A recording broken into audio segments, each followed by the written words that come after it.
Hello, in front of me I've got Samsung Galaxy F14. In this video I'll show you how to connect pendrive to your smartphone.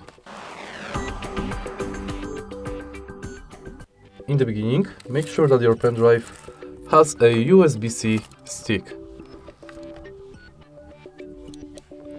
Then simply plug it to charging port in your smartphone.